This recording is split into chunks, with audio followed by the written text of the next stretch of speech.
So I've had a few weeks off from the gym, and at the end of last week, I got back in the gym. I started working out again. Stuff's going really slow, man. What I'm realizing is that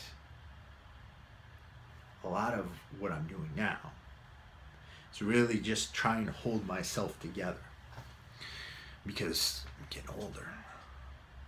Joints don't move like they used to. I still am very mobile. I'm still pretty fit. I still, I've exercised regularly throughout my life. But things are different. Body is looking different. My strength, for the most part, is still there. But I'm not exploding on the squats like I used to. The deadlifts the barbell's not coming off the floor as easy as it used to. I don't rip the bar off the floor like I once did. And I think about this, and there's a couple of different ways I've approached it. The first is this. The first is to say, oh man, I'm getting old. And there is part of me, and I'm always honest with you guys, there's part of me that really says when it's time to go to the gym, maybe we should just stay home and watch Netflix tonight. Maybe we should just chill out. Maybe I can curl up with a good book, even though I've been reading and doing things all day. But then there's the other part of me. And the other part of me says, well, because you're getting old, you have to get in the gym. Because your body doesn't work like it once did, that means you have every reason to get to the gym. Because you want to be walking 10, 15, 20 years from now.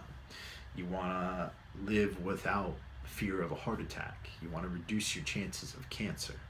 And you want to live a full and complete life where you can do things like, hike mountains and take those trips out to the desert and do desert runs like you love to do.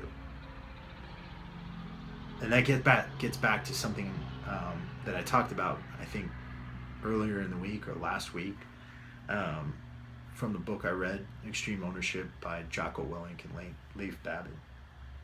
And that is that discipline brings freedom. Discipline is freedom. If I were to, every day from, now till whenever, say, you know what, I'm not going to go to the gym today. I'm getting old. Things don't work like they used to, so I'm just going to sit here and watch Netflix or read a book. If I were to do that, I might get some knowledge from the book, but my life, the balance I had between the physical and the mental, is going to tip in one direction. And then it's going to be a self-fulfilling prophecy. I'm thinking I'm old, so I'm not going to go to the gym. So I'm really going to get old. And then pretty soon, I'm not even going to want to walk around the block. Walking my dog outside is going to be my exercise. It's not something I want.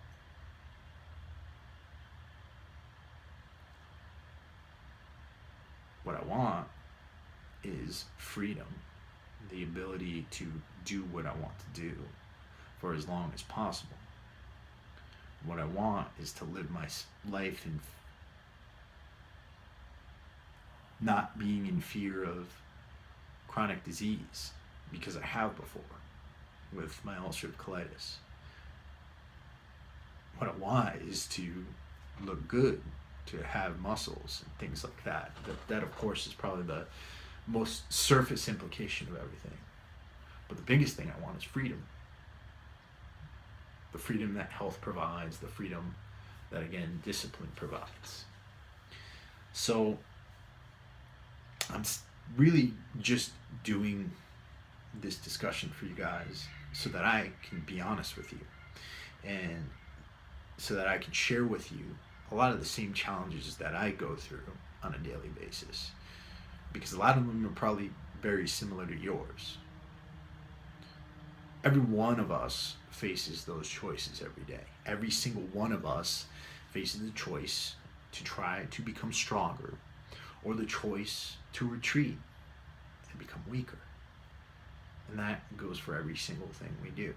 Every time I walk into this office and decide to do work for my company, I can either do work, I can provide value for all of you, I can do things to make my company stronger, or I could fuck around and get on Facebook or watch YouTube for hours on end.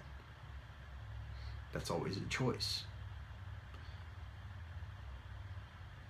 But the thing about being strong is that it's not a single thing. You know, I was reading this book about war fighting, and it talks about war is a dynamic phenomenon. It's not static, right? World War One was very different from World War Two. World War Two was very different from Vietnam, and Vietnam, though had some similarities, was very different from what we faced in Afghanistan and Iraq.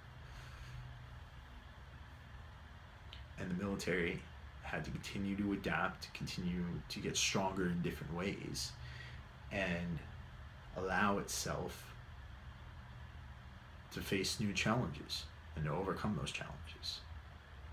It's the same thing we got to do in our lives. What you're going to worry about when you're 20 is not necessarily what you're going to worry about when you're 36, like me. And it's not necessarily what you're going to worry about when you're 55. Challenges change, things change, goals change. Everything we do leads to either greater strength or greater weakness. So that's just a kind of free thought conversation. I really didn't have a plan for what I was going to talk about today. I just wanted to talk about what was on my mind. I hope you're all having a great weekend. I love you all. Peace.